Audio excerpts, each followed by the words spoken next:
الحمد لله رب العالمين والعاقبة للمتقين والصلاة والسلام على أشرف الأنبياء والمرسلين. قال الله تعالى وتبارك في القرآن المجيد والفرقان الحميد. بسم الله الرحمن الرحيم. فكان قاب قوسين أو أدنى. آمنت بالله صدق الله العظيم وبلغنا رسوله النبي الكريم الرؤوف الرحيم ونحن على ذلك من الشاهدين والشاكرين والحمد لله رب العالمين. إن الله وملائكته يصلون على النبي يا أيها الذين آمنوا صلوا عليه وسلموا تسلیما. تمام احباب باواز بلند پڑھ لیجیے الصلاۃ والسلام علیک یا سیدی یا رسول اللہ وعلی آلک واصحابک یا سیدی یا حبیب اللہ. الصلاۃ والسلام علیک یا سیدی یا نبی اللہ وعلی آلک واصحابک یا سیدی یا خاتم النبیین. اللہ تبارک و تعالیٰ کی حمد و صلوات کے بعد پیارے آقا صلی اللہ علیہ وآلہ وسلم کی ثنا خوانی کے بعد میرے محترم بزرگوں اور معزز دوستوں کی بارگاہ میں السلام علیکم ورحمۃ اللہ وبرکاتہ. میرے محترم سامعین کرام، حضور نبی رحمت صلی اللہ تعالی علیہ وآلہ وسلم کی ذات بابرکات پر درود و سلام پڑھنے کے بے شمار فضائل و برکات ہیں. حضرت سیدنا امام جعفر صادق رضی اللہ تعالیٰ عنہ فرماتے ہیں کہ جو کوئی شخص شعبان المعظم کے دنوں کے اندر روزانہ 700 مرتبہ درود و سلام پڑھا کرے گا، شعبان المعظم کے مہینے میں ہر روز 700 دفعہ حضور جانے جانا صلی اللہ علیہ وسلم کی ذات بابرکات پر درود و سلام پڑھے گا، تو پھر کیا ہوگا؟ اللہ تبارک و تعالیٰ کے نورانی فرشتے جو ہیں اس درود پاک کو اٹھائیں گے، حضور جانے جانا کی بارگاہ میں پیش کر دیں گے. پیارے آقا صلی اللہ علیہ وسلم کی بارگاہ میں اس کے 700 دفعہ درود پاک پڑھے ہوئے کو فرشتے اٹھائیں گے، حضور کی بارگاہ میں پیش کر دیں گے. اور جب وہ درود حضور کی بارگاہ میں پیش ہوگا، حضور جانے جانا اس درود پاک کو دیکھ کر خوش ہو جائیں گے. پیارے آقا خوش ہو جائیں گے، آقا خوش ہو جائیں گے. حضور جس سے خوش ہو جائیں اس کے تو وارے ہی نعرے ہو جاتے ہیں. پیارے آقا صلی اللہ علیہ وسلم اس سے خوش ہو جائیں گے. اب اس کو فائدہ کیا ہوگا؟ جب حضور خوش ہو جائیں گے تو اللہ تبارک و تعالیٰ بھی خوش ہو جائے گا. اللہ تبارک و تعالیٰ بھی خوش ہو جائے گا. روزانہ پڑھنا 700 دفعہ درود و سلام فرشتے اٹھائیں گے، حضور کی بارگاہ میں پیش کریں گے. حضور جانے جانا کو خوشی ہوگی، رب کائنات بھی مسکرا رہا ہوگا، خوش ہو رہا ہوگا. اور پھر کیا ہوگا؟ اللہ اپنے نورانی فرشتوں کو حکم دے گا، اے میرے فرشتوں، میرے محبوب کے امتی نے میرے حضور جانے جانا میرے محبوب صلی اللہ تعالی علیہ وسلم کی ذات بابرکات پر ہر روز 700 مرتبہ درود و سلام پڑھا ہے، جس کی وجہ سے میرے محبوب خوش ہو گئے ہیں اور میں بھی خوش ہو گیا ہوں. تو پھر کیا کرنا؟ تم قیامت تک کے لیے اس 700 مرتبہ درود و سلام پڑھنے والے کے لیے دعائیں مغفرت کرتے رہنا. اب فرشتوں کی اللہ تبارک و تعالیٰ ڈیوٹی لگا دے گا کہ تم نے قیامت تک کے لیے اس درود پاک پڑھنے والے کے لیے دعائیں مغفرت کرتے رہنا ہے. تو کتنا خوش نصیب وہ شخص جس کے لیے دعائیں مغفرت کرنے والی اللہ کی نوری مخلوق فرشتے ہوں گے. اللہ پاک یہ تحفہ ہم سب کو بھی حاصل کرنا نصیب فرمائے، اور اللہ پاک مجھے اور آپ سب کو پیارے آقا صلی اللہ علیہ وآلہ وسلم کی ذات بابرکات پر خوب خوب درود و سلام پڑھنے کی توفیق عطا فرمائے. میرے محترم سامعین کرام، آج چونکہ ہمارے درمیان ایک ایسا مہینہ اجاگر ہو چکا ہے، 2-3 دن گزر چکے ہیں، ایسا مبارک مہینہ جس کی فضیلت کے لیے یہی بات کافی ہے کہ حضور نے فرمایا شعبان شہری، یعنی شعبان کا مہینہ میرا مہینہ ہے۔ میں اس طرح بول رہا ہوں تاکہ آپ اونچی آواز سے بولیں اور اونچی آواز سے بولیں۔ فرمایا یہ میرا مہینہ ہے، شعبان کا مہینہ میرا مہینہ ہے۔ حضور نے فرمایا میرا مہینہ ہے۔ آج اگر اس جگہ پر میں آپ سے عرض کروں کہ میرے پاس حضور جانے جانا صلی اللہ علیہ وسلم کے منہ مبارک ہیں، بال شریف ہیں، کون کون اس کو لینا چاہتا ہے؟ تو سارے ہاتھ کھڑا کریں گے الحمدللہ جی میں لینا چاہتا ہوں، میں لینا چاہتا ہوں، مجھے مل جائے، کاش کہ میرا ایسا مقدر ہو جائے حضور کے منہ مبارک مجھے مل جائے، مجھے نصیب ہو جائے۔ سب کی یہ تمنا ہے، لیکن کبھی بھی آپ نے یہ نہیں سنا ہوگا کہ حضور نے فرمایا ہو کہ یہ بال میرے ہیں۔ فرمایا کبھی بھی آپ نے کسی سے بھی سنا ہوگا کہ حضور نے کبھی فرمایا ہو کہ یہ منہ مبارک جو ہے یہ میری زلف کے جو بال ہیں یہ میرے ہیں؟ کبھی حضور کی زبان سے نہیں سنا ہوگا۔ تو میں نے کہا جس کے بارے میں حضور نہ فرمائے کہ یہ میرے ہیں، لیکن وہ بھی چیز حضور کے جسم کے ساتھ نسبت رکھنے لگ پڑے تو عاشق جو ہے اس چیز کو حاصل کرنے کے لیے اپنی جان کو بھی قربان کر دیتے ہیں۔ تو جس مہینے کو حضور فرمائے میرا مہینہ ہے، اس مہینے کو پانے کے لیے عاشق کتنی تمنا دل میں چھپائے بیٹھے ہیں۔ جس مہینے کو حضور فرمائے کہ میرا مہینہ ہے، میرا مہینہ ہے، شعبان شہری، یعنی میرا مہینہ ہے، تو پھر عاشق کی تمنا کیوں نہ ہوگی کہ کاش کہ شعبان کا مہینہ نصیب ہو جائے اور میں حضور جانے جانا کی ذات پر درود و سلام کے نذرانے پیش کروں۔ حضور نبی رحمت صلی اللہ علیہ وسلم کا یہ مہینہ ہے، یہ اتنا بابرکت مہینہ ہے، اتنا عظمتوں والا مہینہ ہے کہ اس برکت والے مہینے کے اندر اللہ تبارک و تعالی نیکیوں کے درجات کو کھول دیتا ہے، نیکیوں کے درجات بڑھ جاتے ہیں اور اللہ تبارک و تعالی اپنی رحمت کے دروازوں کو کھول دیتا ہے، اپنے گناہگار بندوں کی معافی کو قبول فرما کے ان کی بخشش و مغفرت فرما دیتا ہے۔ یہ ایسا برکت والا مہینہ، ایسا برکت والا مہینہ ہے، اور اتنا ہی برکت والا مہینہ ہے کہ اس کے نام میں ہی بہت ساری برکتیں ہیں، اس کے نام کے اندر ہی بڑی برکتیں ہیں۔ شعبان کے کتنے حروف ہیں؟ 5 حروف ہیں۔ کتنے حروف ہیں؟ 5 حروف ہیں، شین، عین، با، الف اور نون، 5 حروف ہیں۔ کتنے حروف ہیں؟ ان 5 حروفوں پر بھی جان قربان کرنے والی بات ہے۔ غوث پاک رضی اللہ تعالیٰ عنہ فرماتے ہیں شعبان کے 5 حروف ہیں۔ کتنے حروف ہیں جی؟ 5 حروف ہیں۔ فرمایا شین سے مراد حضور نبی رحمت صلی اللہ علیہ وسلم کے دیوانے حضرت غوث اعظم فرماتے ہیں شین سے مراد شرف ہے، یعنی اللہ تبارک و تعالیٰ اس کو بزرگی عطا فرما دیتا ہے۔ عین سے مراد علو یعنی بلندی ہے، اور پھر فرمایا با سے مراد بر یعنی بھلائی ہے، احسانات ہے، الف سے مراد الفت ہے، نون سے مراد نور ہے۔ گویا اللہ تبارک و تعالی اپنے بندے کو شعبان کا مہینہ عطا فرما کر فرماتا ہے میرے بندے میں نے تجھے بزرگی عطا فرما کر تجھے بلند کر دیا ہے، اور تجھ پر اپنی رحمت کی چادر ڈال کر تیرے لباس کو الفت کے لباس میں تبدیل کر کے تیرے ظاہر اور باطن سارا نور اعلی نور بنا دیا ہے۔ جس کو یہ نصیب ہو جاتا ہے مہینہ، اللہ اس کو 5 انعام و اکرام سے نواز دیتا ہے۔ تو کتنا برکت والا مہینہ ہے، کتنا عظمتوں والا مہینہ ہے، کتنا رفعتوں والا مہینہ ہے، اور ایسی برکتوں والا مہینہ ہے کہ فرمایا گیا جو اس مہینے کے اندر، اب ذرا اس بات کے پر توجہ کیجیے گا، حضور کی حدیث ہے، حضور نبی رحمت صلی اللہ علیہ وسلم نے ارشاد فرمایا اس شعبان کے مہینے کے اندر کوئی شخص ایک بھی دن کا روزہ رکھتا ہے نا، ایک بھی دن کا روزہ رکھتا ہے، حضور صلی اللہ علیہ وسلم نے ان پڑھ کو بھی یہ جواب عطا فرما دیا، پڑھے لکھے کو بھی جواب عطا فرما دیا، کیونکہ پڑھے لکھو جو لوگ ہوتے ہیں نا ان کو بات کریں تو سمجھ آ جاتی ہے، لیکن جو ان پڑھ لوگ ہوتے ہیں نا جن کو کوئی سمجھ بوجھ نہیں ہوتی، جو دیہاتی لوگ ہوتے ہیں، پینڈو لوگ ہوتے ہیں، ان کو جب تک اشارہ نہ کیا جائے تب تک سمجھ نہیں آتی۔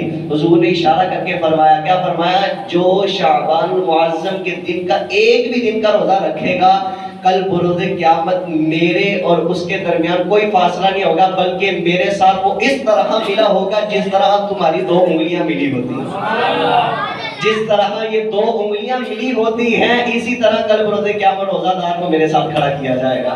کتنا خوش نصیب ہوگا حضور کے ساتھ جس کو کھڑا ہونے کا شرف حاصل ہو جائے گا۔ شرف نصیب ہو جائے گا حضور کے ساتھ کھڑا ہونے کا۔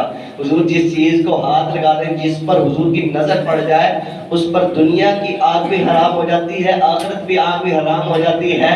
تو جس کو حضور اپنے ساتھ کھڑا کر لیں گے، اس کی شان و شوکت کا اندازہ کون لگا سکتا ہے؟ اس کی شان و شوکت کیسی ہوگی؟ تو بہرحال میرے محترم سامعین کرام، اب فرمایا گیا یہ شعبان کا مہینہ ہے، شعبان کا مہینہ ہے، رفقتوں والا مہینہ ہے۔ کیا کرو؟ اس کے ابتدائی دن کے اندر 3 روزے رکھو، اس کے انتہائی دن کے اندر 3 روزے رکھو۔ جو اس کی ابتدا میں 3 روزے رکھے گا، جو اس کی انتہا میں 3 روزے گا، اللہ تبارک و تعالیٰ کل بروز قیامت اس کو ایک جنتی اونٹنی عطا فرمائے گا، وہ اس کے اوپر سوار ہو کر جنت میں داخل ہو جائے گا۔ جنتی اونٹنی عطا فرمائے گا جس کے اوپر سوار ہو کر وہ جنت میں داخل ہو جائے گا۔ تو شعبان المعظم کا جو مہینہ ہے بڑا ہی پاکیزہ مہینہ ہے۔ اس میں پیارے آقا صلی اللہ علیہ وسلم نفلی روزوں کا تصور باندھا کرتے تھے، نفلی روزے رکھا کرتے تھے، اور صحابہ کرام کو اس کی تلقین کیا کرتے تھے کہ میرے صحابہ تم بھی نفلی روزے رکھا کرو۔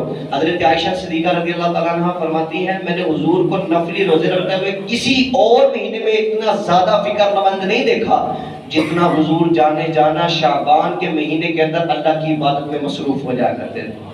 حضور جانا پہلے بڑی عبادت کیا کرتے تھے، راتوں کو جاگ کر ساری رات اللہ کی عبادت کیا کرتے تھے، ساری رات عبادت کیا کرتے تھے، حتیٰ کہ آپ کے پاؤں مبارک میں سوجن ہو جایا کرتی تھی۔ اس کے باوجود بھی حضرت عائشہ فرماتی جب شعبان کا مہینہ آتا تو حضور اپنی عبادات میں اور اضافہ فرما لیا کرتے تھے، اور اضافہ فرما لیا کرتے تھے۔ اس سے کیا مراد ہے؟ اس سے مراد یہ ہے کہ بھائی سمجھو تمہارے پاس محرم آیا، سفر آیا، ذوالقعدہ، ذوالحجہ، سارے مہینے آئے، لیکن جیسے ہی شعبان کا مہینہ آ جائے تو پھر اپنی کمر کو بستہ کر لو، نیکیوں کے اوپر راغب کر لو۔ اٹھ بانگ کمر کیا کرتا ہے؟ پھر دیکھ خدا کیا کرتا ہے کہ جب تم اپنی کمر کو نیکیوں کی طرف مائل کر لو گے، جب تم نیکیوں والے کام کرنا شروع ہو جاؤ گے، رب تمہیں ایسا مہینہ عطا فرمائے گا جسے ماہ رمضان کہا جاتا ہے۔ ماہ رمضان جیسا مہینہ عطا فرمائے گا، اور وہ رحمتوں والا مہینہ ہے۔ جب تم نے پہلے سے ہی تیاری کی ہوگی نا تو رمضان میں عبادت کرنے کے لیے آپ کو کوئی پریشانی نہیں کرنی پڑے گی۔ اب دیکھیں نا، اب ہم اچانک کی کہیں کہ یار رمضان کے روزے فرض ہمارے اوپر ہیں تو رمضان اب جب آئے گا تو ہم روزے رکھنا شروع ہو جائیں گے، تو ایسی بات نہیں ہے کہ آپ کو پریشانی نہیں ہوگی، آپ کو پریشانی ہوگی، لیکن ہاں شعبان معظم کے اندر اگر ابھی سے روزے رکھنے کی عادت بن جائے گی نا، ایک دن چھوڑ کے ایک دن روزہ رکھ لیں گے، 2 دن چھوڑ کے ایک دن روزہ رکھ لیں گے، 5 دن چھوڑ کے 2 روزے رکھ لیں گے، تو پھر عادت آہستہ آہستہ بنتی چلی جائے گی، اور جیسے ہی ماہ رمضان آئے گا عادت بنی ہوگی، نہ روزہ رکھنے میں پریشانی ہوگی، نہ روزہ افطار کرنے میں پریشانی ہوگی۔ لیکن افسوس ہمارے یہاں پر کیا کیا جاتا ہے، کہتے سحری میں اتنا ڈٹ کے کھاتے ہیں، اتنا ڈٹ کے کھاتے ہیں کہ سارا دن بھوکے رہتے ہیں۔ یہی کہتے ہیں سحری میں سارے ماں باپ بھی جو ہے نا اپنے بچوں کو روزہ رکھنا ہو نا، جس نے اس کو بھلا کہتے ہیں رچ کے کھاؤ، تم 1 پراٹھا پورا کھاؤ، 1.5 پراٹھا کھا لو، چاولوں کی 2 پلیٹیں کھا لو، یہ کہہ رہے ہوتے ہیں رچ کے پیٹ پر بھر کے کھاؤ، کیوں؟ سارا دن بھوکے رہنا، یہ کہہ رہے ہوتے ہیں نا سارے۔ یہ جو والد سامان بیٹھے ہوئے نا، یہ میری بات کی تائید کریں گے کہ یہی کہتے ہیں بچے اپنے بچوں کو کہ بیٹا 1.5 روٹی کھانی ہے، جہاں تم نے 1 کھانی تھی نا وہاں تم نے 1.5 کھانی، کیوں؟ سارا دن بھوکے رہنا ہے۔ اچھا روزے کی نورانیت کیسے حاصل ہو؟ جب سحری کے وقت ہم نے پیٹ پھاڑ کے کھا لیا، اتنا بھر کے کھا لیا، اور افطاری کے وقت بھلا کیا کرتے ہیں، بیٹا کھاؤ، سارا دن بھوکے رہے تھے تمہیں پتہ نہیں سارا دن تم بھوکے رہے تھے، رج کے کھاؤ، پر روزے کی نورانیت کہاں سے آنی؟ اس لیے فرمایا کہ اتنا کھاؤ کہ جتنا تمہارا پیٹ جو ہے وہ باندھ سکتا ہے، جتنا وہ اپنے اندر سما سکتا ہے، اتنا نہ کھا لو بعد میں تمہیں بھی تنگ ہونا پڑے، تمہارے جسم کو بھی تنگ ہونا پڑے۔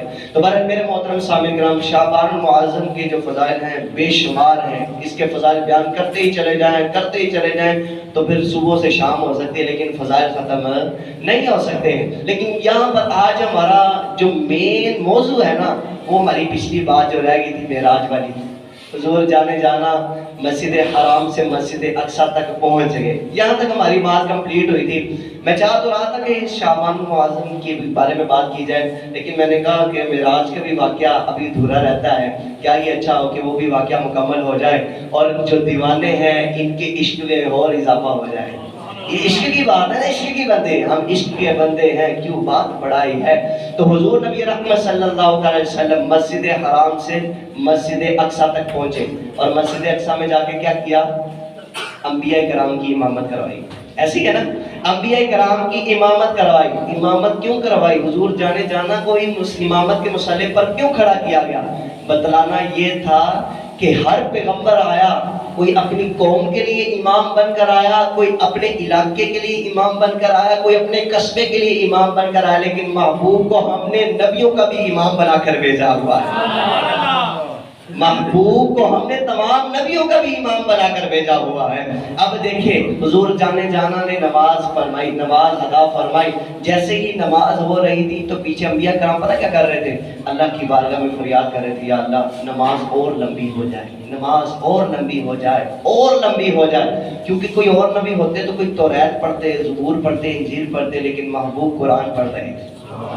قرآن پڑھ رہے تھے. آج ہماری مسجد میں کوئی آ جائے نا، کوئی اچھے سے قاری صاحب آ رہے ہیں، ان کی خوبصورت آواز اور تلاوت کر رہے ہوں، تو ان کو کہیں تلاوت کرنے سے پہلے کہ 5 منٹ کا وقت ہے آپ کے پاس، 5 منٹ کے اندر آپ نے تلاوت مکمل کر رہی ہے. اور جب وہ تلاوت کر رہے ہوں تو لوگوں کو لطف آ رہا ہو، 5 منٹ پورے بھی ہو جائے نا، تو نقیب کہنا کہ بھائی بس کرے، تو ساتھ والا بندہ جو ہے نا جس کو مزہ آ رہا ہوتا ہے وہ اس کو کونی مار کے کہنا یار رہنا تھوڑا سی سننے تو یار، بڑا مزہ آ رہا ہے قرآن کی تلاوت سنتے ہوئے. میں نے کہا یہاں پر کوئی قاری آ جائے، وہ خوبصورت انداز سے قرآن پڑھ رہا ہو تو لوگ اس کو خاموش ہونے کی اجازت نہیں دے رہے ہوتے.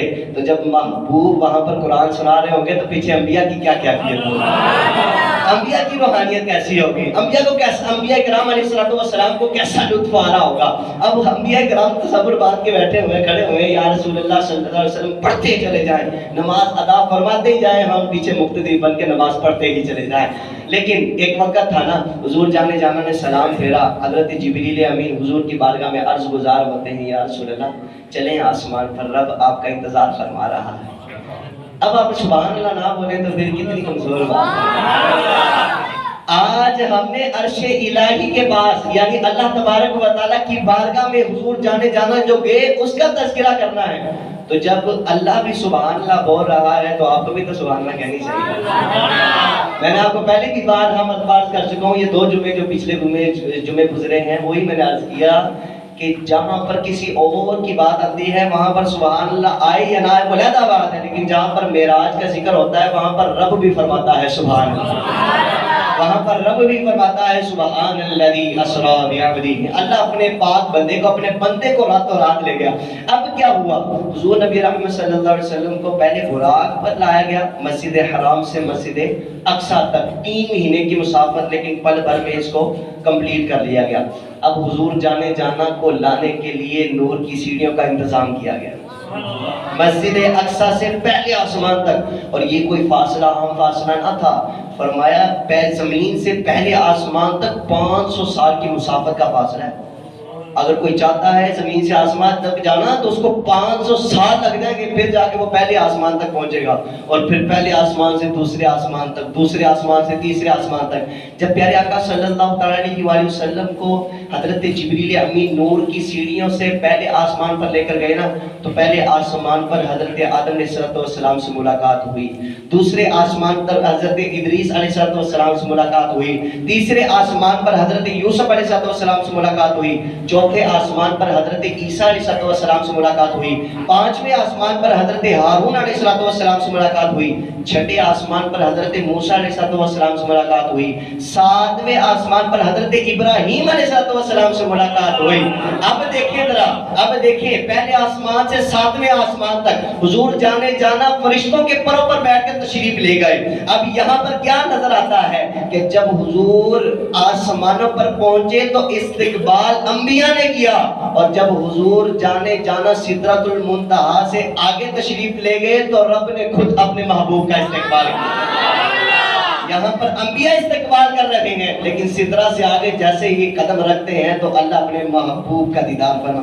اللہ تبارک و تعالیٰ اپنے محبوب کی آمد کا جشن مناتا ہے اور اپنے محبوب کے آنے کا استقبال کر رہا ہوتا ہے. اور آج کوئی خصوصی شخصیت آ رہی ہو نا، یہاں پر مثال کے طور پر کسی شخص کے پیر و مرشد آ رہے ہوں گھر پر، تو وہ گھر کو کتنا سجا رہا ہوتا ہے، کتنا سجا رہا ہوتا ہے، اور سجانے کے بعد کیا کر رہا ہوتا ہے؟ جیسے ہی پیر و مرشد اپنے خود دروازے پر آتا ہے اور آ کر اپنے پیر و مرشد کا ہاتھ کو بوسہ دے کر چوم کر اندر لانے کی اجازت طلب کرتا ہے کہ آپ تشریف لے آئیں، آپ تشریف لے آئیں، اور بڑے ہی اہتمام کے ساتھ اندر لاتا ہے، تو ذرا تصور کریں رب نے اپنے محبوب کو کس طرح اپنے پاس بلایا ہوگا، رب نے اپنے محبوب کو کس طرح اپنے پاس بلایا ہوگا۔ اب دیکھیں بات کو میں تھوڑا مختصر کر رہا ہوں کیونکہ کافی طویل واقعہ ہے۔ اب ساتوں آسمان کا سفر مکمل ہوا، اور جب حضور جانے جانا نے فرشتوں کے پروں پر سواری کر لی، اب ساتویں آسمان سے سدرۃ المنتہا تک حضرت جبریل امین کے پروں پر چربا افروز ہو گئے۔ حضور جانے جانا جبریل امین کے ساتھ گئے، اور پھر وہ بھی وقت آیا کہ سدرۃ المنتہا کا مقام آیا تو جبریل بھی پیچھے ہٹنا شروع ہو گئے، جبریل بھی پیچھے رکنا شروع ہو گئے۔ تو حضور جانے جانا نے فرمایا ہے جبرائیل کیا تم نے مجھے اپنی دوستی کے اندر مخلص نہیں پایا؟ کیا تم نے مخلص نہیں پایا؟ اے جبرائیل آج تم پیچھے ہٹتے چلے جا رہے ہو، حالانکہ تم مسجد حرام سے مسجد اقصی تک بھی میرے ساتھ تھے، مسجد اقصی سے پہلے آسمان تک ساتویں آسمان تک بھی میرے ساتھ تھے، اور اب جب سدرہ کا مقام آیا تو پیچھے ہٹتے چلے جا رہے ہو، چلو نا میرے ساتھ آگے چلو۔ تو جبریل امین بھی کہنے لگے اس سے آگے جائیں تو جل جائیں پر جبریل کے، یا رسول اللہ اس سے آگے جانا دیکھا آپ کی نالین کا، یا رسول اللہ اس سے آگے جبریل نہیں جا سکتا، اس سے آگے تو آپ کے جوتے جا سکتے ہیں نا، اس سے آگے حضور کی شان شروع ہوتی ہے، حضور نبی رحمت صلی اللہ علیہ وسلم کا مقام شروع ہوتا ہے۔ اور یہ بھی یاد رکھیے گا کہ حضور جانے جانا کی جو معراج ہے نا، اس کو 3 کیٹیگریز میں تقسیم کیا گیا ہے۔ پہلی کیٹیگری حضور بشر کی صورت میں گئے، دوسری کیٹیگری حضور نورانیت کی صورت میں گئے، اور تیسری کیٹیگری یہ ہے حضور اپنی اصلی حیت کے ساتھ اللہ کی بارگاہ میں تشریف لے گئے۔ پہلی صورت بشر کی صورت وہ کون سی تھی؟ مسجد حرام سے مسجد اقصی تک حضور بشریت کی انسان کے روپ میں گئے، اور جب مسجد اقصی میں پہنچ گئے تو مسجد اقصی سے سدرۃ المنتہا تک حضور جانے جانا نورانیت کی بشریت کے ساتھ گئے، اور جب سدرہ کا مقام آیا تو سدرہ سے آگے حضور جانے جانا نہ بشریت کی صورت میں گئے نہ نور کی صورت میں گئے، کیونکہ وہاں پر نہ کوئی انسان جا سکتا ہے نہ کوئی نور فرشتے جا سکتے ہیں، وہاں پر جا سکتا ہے تو یا تو رب ہے یا تو رب کا محبوب مصطفیٰ ہی جا سکتے ہیں۔ اب دیکھیں سدرہ کا مقام آتا ہے، حضرت جبریل امین معافی مانگ لیتے ہیں، یا رسول اللہ مجھے معاف فرما دیجئے میں اس سے آگے نہیں بڑھ سکتا ہوں۔ تو پیارے آقا صلی اللہ علیہ وسلم نے جبریل امین سے فرمایا حل لک حاجۃ الی ربک، اے جبریل کیا تیری کوئی آرزو ہے، کوئی تمنا ہے جسے رب کی بارگاہ میں پیش کروں اور تمہاری تمنا کو پورا کر دیا جائے؟ یہ وہ جبریل ہیں جو 1,24,000 پیغمبروں کے پاس آئے اور آ کر کہتے تھے اے فلاں بن فلاں نبی کہ آپ کو رب کی بارگاہ میں کوئی آرزو کوئی تمنا ہے جس کو میں جا کر عرض کروں اور پوری ہو جائے؟ جبریل سب سے پوچھا کرتے تھے، لیکن معراج کی رات رب کے محبوب نے فرمایا جبریل تم اوروں سے پوچھا کرتے تھے، آج محمد خود سے پوچھ رہا ہے، آج آقا اللہ کا محبوب خود سے پوچھ رہا ہے کہ تو بتا تیری خواہش کیا ہے، کیونکہ اور نبی تھے جو کہتے تھے ہماری آرزو کو پیش کیا جائے، میں اور نبی ہوں جو تجھ سے پوچھ رہا ہے کہ تیری تمنا کیا ہے۔ حضرت جبریل امین سے پوچھا، یہ کیوں پوچھا؟ اس کے پیچھے ایک وجہ تھی، اس کے پیچھے ایک راز تھا۔ فرمانا یہ تھا اے جبریل امین تجھے یاد ہے تو میرے دادا ابراہیم کو کہا کرتا تھا، ایک مرتبہ جب ان کو آگ میں ڈال دیا گیا تھا تو ان کے پاس گیا تھا اور کہنے لگا اے ابراہیم خلیل اللہ کیا آپ کو کوئی رب کی بارگاہ میں کوئی حاجت ہے؟ تو ابراہیم علیہ السلام نے کہا اے جبرائیل تجھے کیوں بتاؤں، میرا رب ہے، میں رب سے خود ہی ڈسکس کر لوں گا، خود ہی مشورہ کر لوں گا۔ تو حضرت جبریل امین کہنے لگے اے خلیل اللہ اے ابراہیم میں اس لیے پوچھ رہا ہوں کہ اپنی تمنا مجھے بتائے کہ میں وہاں تک جا سکتا ہوں جہاں پر نہ کوئی نبی جا سکتا ہے، نہ کوئی رسول جا سکتا ہے، نہ کوئی فرشتہ جا سکتا ہے۔ معراج کی رات حضور جانے جانا نے جبریل امین سے کہا اے جبرائیل حل لک حاجۃ الی ربک، تیری کوئی حاجت ہے؟ فرمانا یہ تھا اے جبرائیل تو میرے دادا ابراہیم کو کہتا تھا میں وہاں تک جا سکتا ہوں جہاں پر نہ کوئی نبی جا سکتا ہے، نہ کوئی رسول جا سکتا ہے، نہ کوئی فرشتہ جا سکتا ہے۔ ارے جبرائیل آج دیکھ محمد وہاں پر جا رہا ہے جہاں پر جبریل بھی نہیں جا سکتا ہے، محمد وہاں پر جا رہا ہے کہ جہاں پر جبریل بھی نہیں جا سکتا ہے۔ وہ کیا خوب کسی نے کہا تھا کوئی فلک تے رہ یار گیا کوئی جا سدراتے ہار گیا، کوئی فلک تے رہ یار گیا کوئی جا سدراتے ہار گیا، اکو کالیاں زلفاں والا سی جرا عرشاں تو بھی لنگ پار گیا۔ ایک کو کالیاں زلفا والا سی جرا عرشاں تو بھی لگ پار گیا۔ اب پیارے آقا صلی اللہ علیہ وسلم کی بارگاہ میں جبریل امین عرض کرتے ہیں، پیارے آقا صلی اللہ علیہ وسلم نے ارشاد فرمایا یہ کیسے ممکن ہے کہ معراج کا واقعہ ہو اور حضور کا حسن کا بیان کیا جائے، یہ کیسے ممکن ہو سکتا ہے؟ پیارے آقا نے فرمایا جبرائیل یاد ہے تمہیں ایک وعدہ کیا تھا کہ میں نے تجھے کہا تھا کہ اپنی اصلی حیت دکھاؤ، تو تم نے کہا تھا یا رسول اللہ اس چھوٹی سی کائنات کے اندر میں اپنے 600 پروں کو نہیں کھول سکتا ہوں، اگر آپ مجھے دیکھنا چاہتے ہیں اصلی حیت میں دیکھنا چاہتے ہیں تو سدرہ پر آ جائیں۔ لے میں آج سدرہ پر آ گئے، مجھے اپنی اصلی حیت دکھاؤ۔ جبریل امین نے 600 پروں کو کھولا، حضور جانے جانا نے پورے کے پورے جبریل کو ملاحظہ فرما لیا، پورے کے پورے جبریل کو دیکھ لیا، اور جب حضور جانے جانا نے جبریل کو دیکھ لیا نا تو جبریل کی بھی تمنا تھی یا رسول اللہ، اب جبریل کی بھی یہ آرزو ہے کہ مصطفیٰ کو بھی پورا کا پورا دیکھیں، مصطفیٰ کو بھی پورا کا پورا دیکھیں۔ تو پیارے آقا نے کیا فرمایا؟ فرمایا اے جبرائیل تجھے دیکھنے کے لیے میں سدرہ پر آیا ہوں، تجھے پورا دیکھنے کے لیے سدرہ پر آیا ہوں، اگر تم محمد کو پورا دیکھنا چاہتا ہے تو سدرہ سے پار آ جا، سدرہ سے پار آ جا۔ تو جبریل امین کیا کہنے لگے؟ یا رسول اللہ یہ تو میرے بس میں نہیں ہے، اگر ایک بال برابر بھی اگر جاتا ہوں تو میرے پر جو ہے 600 کے 600 پر جل کے راکھ ہو جائیں گے۔ مولانا روم رحمت اللہ تعالیٰ علیہ یہاں پر فرماتے ہیں، کہتے ہیں ارے حضور کے حسن کے بارے میں تو کیا ہی تم تصور کر سکتے ہو، ارے خدا کی قسم اگر معراج کی رات سدرہ کے مقام پر حضور جانے جانا اپنے 70,000 پردوں میں سے ایک پردے کو بھی ہٹا دیتے تو جبریل امین نے قیامت تک کے لیے بے ہوش ہو کر زمین پر گر جانا تھا۔ جبریل امین نے قیامت تک کے لیے 70,000 پردوں میں سے ایک پردہ بھی ہٹا دیتے تو جبریل امین نے قیامت تک کے لیے بے ہوش ہو کر زمین پر گر جانا تھا۔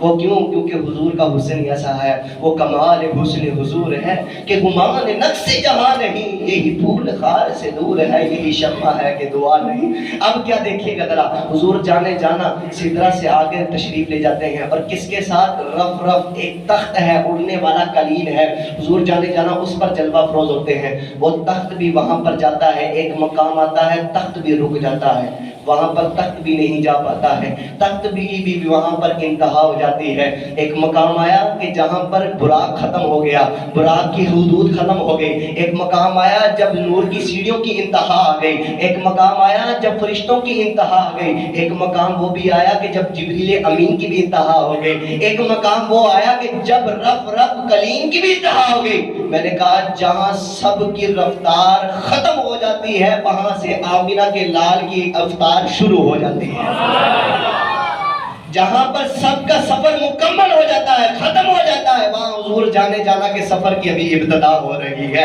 اور حضور یاد رکھیے گا یہ مسجد حرام سے مسجد اقصیٰ تک 3 مہینے کی مسافت ہے، اور پہلے زمین سے پہلے آسمان تک 500 سال کی مسافت، پہلے آسمان سے دوسرے آسمان تک 500 سال کی مسافت، اور سدرۃ المنتہا کے مکان تک کم و بیش 10,000 سال کی مسافت ہے۔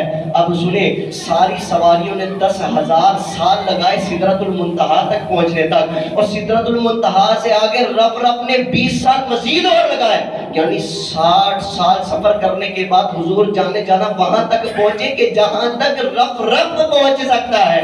اور جب لوگوں نے کہا نا کہ حضور کی رفتار کیا ہے تو فرمایا یہ 60,000 سالوں میں جتنی سواریوں نے سفر کیا ہے نا، محبوب نے اپنا ایک قدم اٹھایا تھا سب کا فاصلہ طے ہو چکا تھا، سب کا فاصلہ طے ہو چکا تھا۔ اور حضور اپنے قدم کو کیوں اٹھاتے تھے؟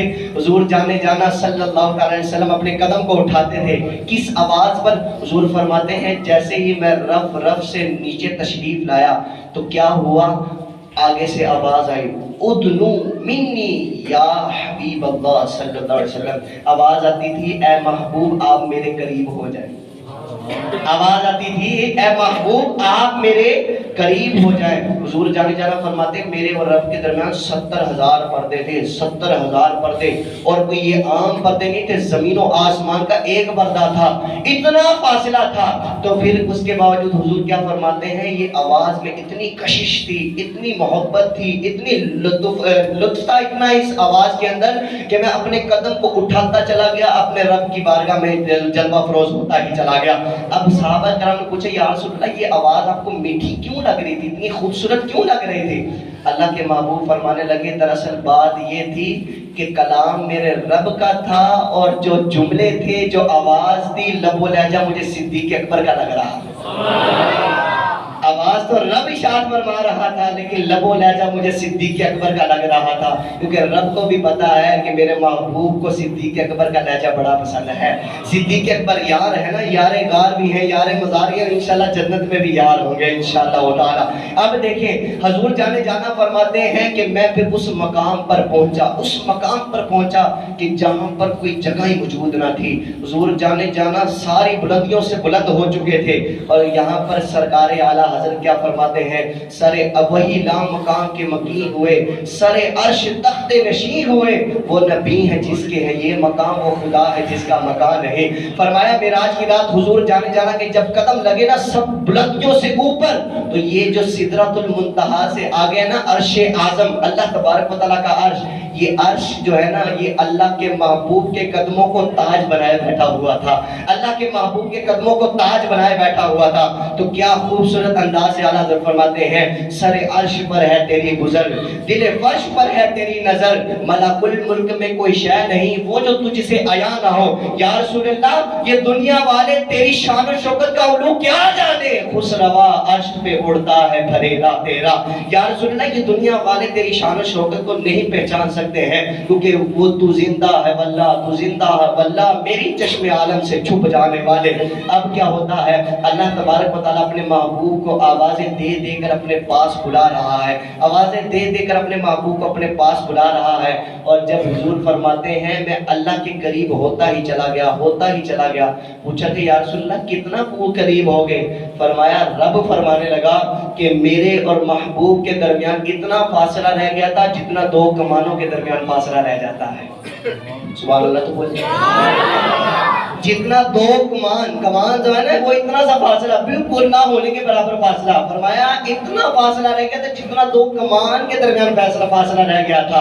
اور عاشق سے پوچھا گیا کتنا فاصلہ رہ گیا تھا، تو عاشق کہنے لگا حضور جانے جانا رب کے اتنا قریب ہوئے، اتنا قریب ہوئے، اتنا قریب ہوئے۔ دیکھیں کس کس کو سمجھ آتی ہے، لفظوں پر ذرا غور کر لیں۔ حضور جانے جانا معراج کی رات اپنے رب کے اتنا قریب ہوئے، اتنا قریب ہوئے، اتنا قریب ہوئے کہ لفظ قریب بھی بہت سے دور تھا۔ یہ لفظ جو قریب تھا نا یہ بھی بہت دور تھا، اور رب اپنے محبوب کے ساتھ اتنا ملا ہوا تھا۔ اب دیکھیے ذرا عاشق کیا کہنے لگے، اعلیٰ حضرت فرمانے لگے اللہ کے اور محبوب کے درمیان صرف ایک میم کا فاصلہ رہ گیا تھا، جس کے نام کے ساتھ میم نہ تھا اسے احد کہا جاتا تھا، جس کے نام میں میم آتا تھا اسے احمد کہا جاتا تھا۔ بس یہ فاصلہ رہ گیا تھا، اس کے علاوہ کچھ اور فاصلہ نہیں رہ گیا تھا۔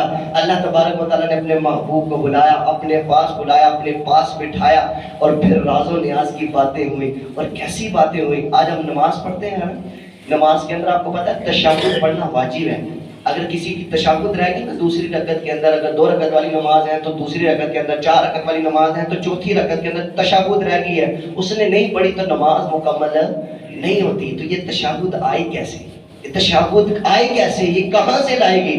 آپ سنیے گا ذرا، جب حضور جانے جانا اپنے رب کی بارگاہ میں تشریف لے گئے نا، تو اللہ کی بارگاہ میں ہاتھوں کو باندھ کر کھڑے ہوئے اور عرض کی یا اللہ عز و جل التحیات للہ والصلوات والطیبات، یا اللہ محمد صلی اللہ علیہ وسلم کی ظاہری عبادتیں، نفلی عبادتیں اور روحانیت والی عبادتیں سب کچھ تیرے لیے، سب کچھ تیرے لیے۔ لیکن افسوس محبوب تو یہ فرما رہے ہیں، لیکن آج محبوب کا امتی یہ نہیں کہہ رہا کہ یا اللہ میری عبادتیں تیرے لیے ہیں، میرا صدقہ و خیرات کرنا تیرے لیے ہے، میرا مسلمانوں کا دل خوش کرنا تیرے لیے، نہیں نہیں، لوگوں کو دکھلاوے کے لیے۔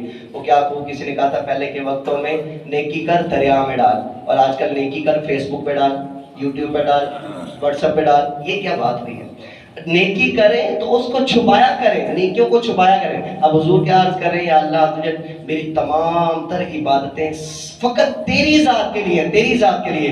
اور جب یہ عاجزی اللہ تبارک و تعالیٰ نے دیکھی نا، تو محبوب کو کیا فرمایا، السلام علیکہ ایھا النبی ورحمۃ اللہ وبرکاتہ۔ اے محبوب اگر تیری ساری عبادتیں میرے لیے ہیں تو میں پھر رب ہو کے لیے فرما رہا ہوں کہ جا میری ساری رحمتیں بھی تیرے لیے۔ میری ساری رحمتیں بھی تیرے لیے ہیں، میری ساری برکتیں بھی تیرے لیے ہیں، کیونکہ تیرے لیے میں نے سب کچھ بنایا، زمین و زمان تمہارے لیے، مکین و مکان تمہارے لیے، چنین و چنا تمہارے لیے، بنے تو جہاں تمہارے لیے، دہن میں زبان تمہارے لیے، بدن میں گجا تمہارے لیے، اور آقا ہم آئے یہاں تمہارے لیے، اٹھے بھی وہاں تمہارے لیے، اٹھے بھی وہاں تمہارے لیے، سب کچھ محبوب آپ کے لیے ہی بنایا ہوا ہے۔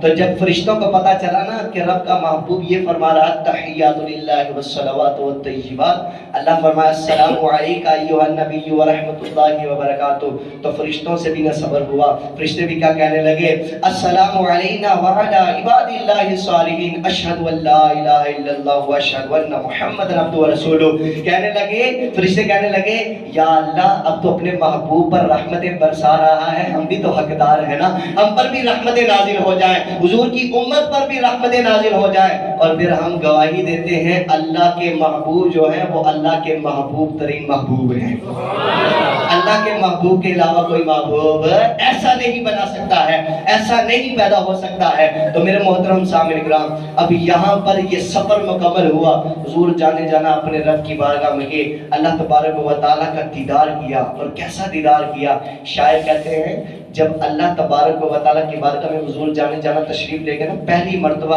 اپنے رب کو دیکھا تو ما زاغ البصر وما طغى، حضور جانے جانا نے اپنی آنکھوں کو ایک مرتبہ بھی بند نہیں کیا، اپنے رب کا دیدار کیا، ایک مرتبہ بھی اپنی آنکھوں کو بند نہیں کیا۔ یہاں پر ذرا تصور کریں، جب موسیٰ علیہ السلام نے کہا تھا، عرض کی یا مالک و مولا تیرے ساتھ گفتگو کرتا ہوں تو اتنا مزہ آتا ہے، جب تیرا دیدار کروں گا تو اس وقت کتنا مزہ آئے گا۔ تو اللہ نے کیا فرمایا، اے موسیٰ تم نہیں دیدار کر سکتا ہے، تم نہیں میری جھلک دیکھ سکتا ہے، کہا کہ اللہ نہیں دیکھنا چاہتا ہوں۔ اللہ تبارک و تعالیٰ فرمایا ٹھیک ہے، پھر میں اپنی نشانیوں میں سے، اپنی جھلک میں سے، اپنی روشنیوں میں سے ایک روشنی اس پہاڑ پر نازل کرتا ہوں، اگر یہ پہاڑ ٹھہرا رہا تو ان قریب تو میرا جلوہ دیکھ لے گا۔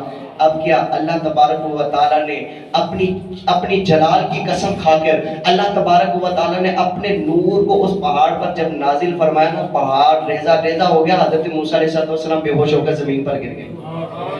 حضور نے حضرت موسیٰ علیہ السلام نے ایک تجلی بھی برداشت نہیں کی، رب کا دیدار تو بڑی دور کی بات ہے، رب کی تجلیات میں سے ایک تجلی کو بھی نہ دیکھ سکے اور بے ہوش ہو کے زمین پر گر گئے۔ لیکن محبوب کا کمال دیکھو، اللہ کے محبوب جب اللہ کا دیدار کر رہے ہوتے ہیں، بے ہوش ہونا تو بڑی دور کی بات ہے، حضور جب رب کا دیدار کر رہے تھے مسکرا رہے تھے، مسکرا رہے تھے، اپنے رب کو دیکھ کے مسکرا رہے تھے۔ تو یہ شان ہے ان کے غلاموں کی۔ پیارے آقا صلی اللہ علیہ وسلم نے اللہ تبارک تعالیٰ نے اپنے محبوب کو اتنا نوازا ہے، اتنا نوازا ہے کہ فرمایا تلک الرسل فضلنا بعضهم على بعض منهم من کلم اللہ ورفع بعضهم درجات۔ لیکن میرے محترم سامعین کرام، باتیں بہت طویل ہیں، باتیں بہت ساری ابھی رہتی ہیں، عشق کی باتیں تو ابھی ہم نے کی ہی نہیں ہے، ابھی تو ہم نے صرف واقعہ بتایا ہے، ابھی عشق کی باتیں سنیں گے نا جس دن جا کر انشاءاللہ تعالیٰ ایمان میں اور تازگی محسوس کریں گے۔